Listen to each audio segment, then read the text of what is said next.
So over the past few days we've been looking at finding equations of tangents, normals, chords, that sort of thing. Well, now that we can do that, let's have a look at some ideas about the parabola.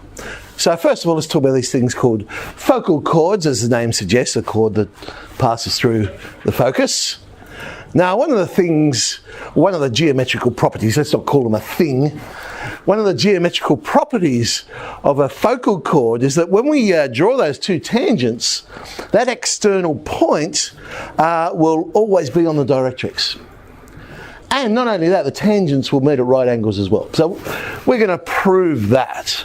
Now, the first thing I would do is prove PQ is equal to -1.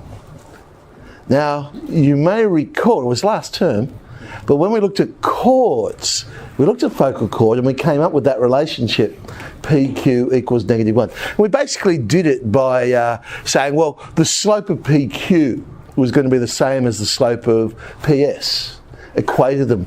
And the other way we could have done it is if we already had the equation of the chord, we could have said, oh, well, this passes through the focus, substitute in naught A, and then that came up with the relationship PQ equals -1. So, however we do it is up to us. But now we know a little bit more about these parameters. We saw with tangents an interesting result. The parameter always turned out to be what? Remember? The slope of the tangent. So rather than thinking as P and Q there as the two parameters, we could think of them as the slopes of the tangents. Hey, we've got two slopes that multiply together to give -1. Well, we know from our coordinate geometry that means they're perpendicular. So that's how we can prove the first part. Yes, the first part. Prove they intersect at right angles. So, all right, PQ equals -1.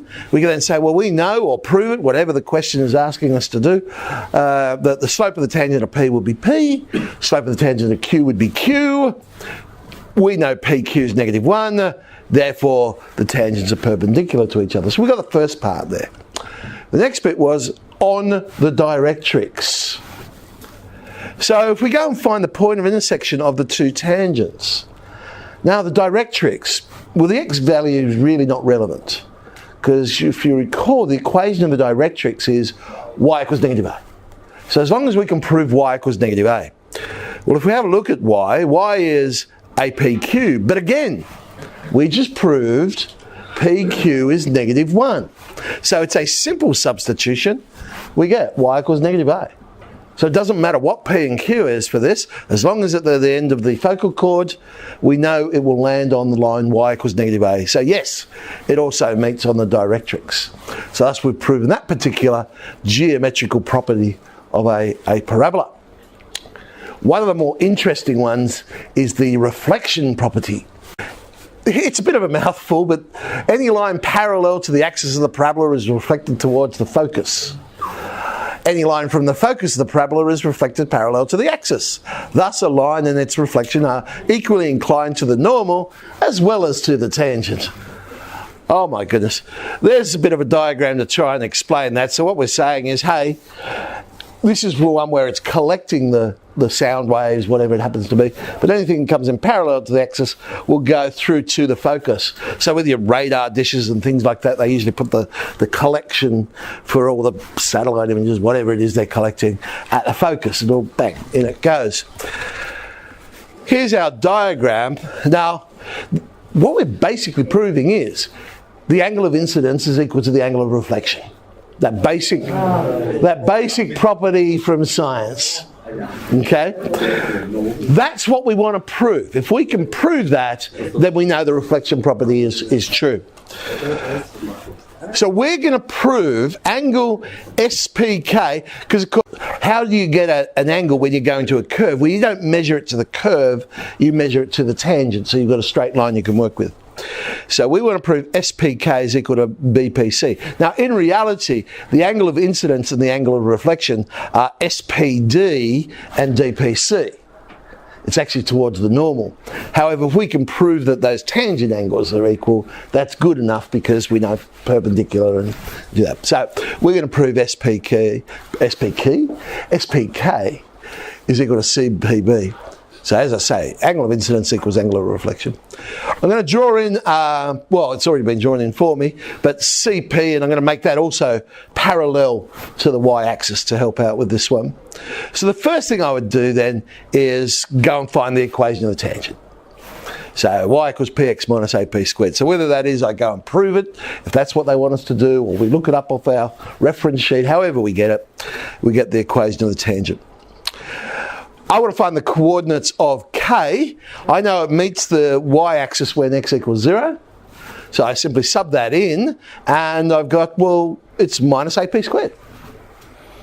Okay, so I now know the coordinates of k.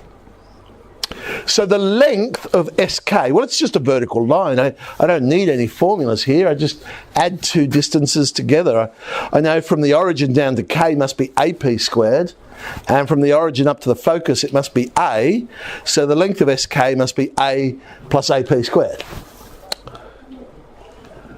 I'll also find PS. PS, I'll use some coordinate geometry for that one. And we end up with AP squared plus A, so the same answer. So I now know that PS is the same length as SK, which means that triangle, SPK, is in fact an isosceles triangle. We've found two equal sides. Well, that therefore means angle SPK is equal to angle SKP, base angles of the isosceles triangle, or another way you could say is angles opposite the equal sides in a triangle are equal. But also, now looking at the parallel lines, I know SKP would be the same as CPB, corresponding angles on the parallel lines. And so there it is. Just logically concluding from those last two lines, well, SPK must be the same as CPB. There are lots of ways of proving the reflection property. This is just one of them. And in the exercise, they'll probably get you to do some different ways of doing it as well. And there are many different ways of proving this property. So, all right, so there's just two different geometrical properties of parabola. As I say, there are many, but these are two of the more interesting ones that we look at. So 9i, handful of questions there to have a go at.